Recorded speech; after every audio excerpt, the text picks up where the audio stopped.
السلام علیکم ورحمۃ اللہ وبرکاتہ۔ ٹینک بہت قریب ہے، مجھے ڈر لگ رہا ہے۔ کار میں چھپی فلسطینی بچی کی آخری کال جو فائرنگ کے دوران کٹ گئی۔ یہ خبر آپ سن رہے ہیں، بہت پرانی خبر ہے، لیکن BBC نیوز کی ویب سائٹ سے مجھے آج ہی ملی ہے۔ یقیناً آپ یہ خبر سن کے بہت غمزدہ ہوں گے۔ اس سے پہلے اگر آپ نے ہمارے چینل کو سبسکرائب نہیں کیا ہے، آپ ہمارے چینل کو ضرور سبسکرائب کر لیں۔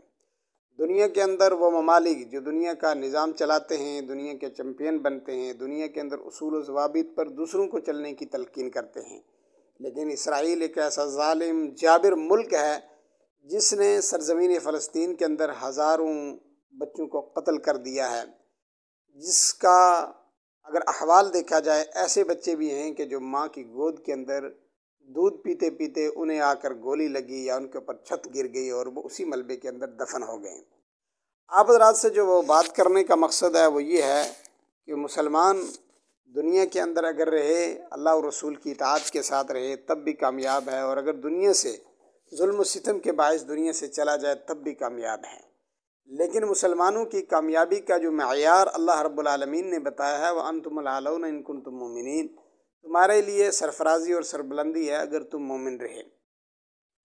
دنیا یہ بات جانتی ہے کہ فلسطین کا جو ایک خطہ ہے، اس کی تاریخ کیا ہے، اس کا پس منظر کیا ہے۔ اسی سلسلے میں انشاءاللہ ہم چند ویڈیوز لا رہے ہیں۔ آپ حضرات سے گزارش ہے کہ آپ ان ویڈیوز کو بغور سنیں اور اپنی رائے ضرور بتائیں، چونکہ فلسطین کا جتنا ذکر کیا جائے گا، فلسطین پر جتنا لکھا جائے گا، فلسطین پر جتنا بولا جائے گا، یہ مسلمانوں اور اہل اسلام کی میراث ہے۔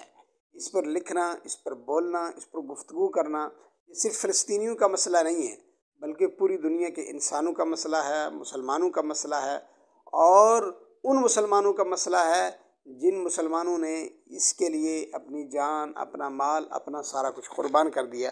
اسی سلسلے میں انشاءاللہ ہم چند ویڈیوز لا رہے ہیں کہ فلسطین یہ کب مسلمانوں کے قبضے میں آیا، کس طرح مسلمان یہاں پر آباد ہوئے، پھر مسلمانوں کی تاریخ کہاں سے چلی۔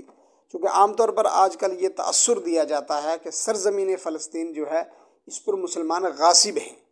سوشل میڈیا کے اندر بڑا مواد پڑا ہوا، میں چاہتا ہوں کہ شارٹ 2-2.5 منٹ کے اندر مختصر سے جو حقائق ہیں ان کو منظر عام پر لایا جائے، تاکہ ہمارے ہر پیدا ہونے والے بچے کو یہ پتہ ہو کہ ایک مسلمان کا، ایک کلمہ پڑھنے والے کا، ایک لا الہ الا اللہ پڑھنے والے کا فلسطین کے ساتھ کیا تعلق ہے۔ السلام علیکم ورحمۃ اللہ وبرکاتہ۔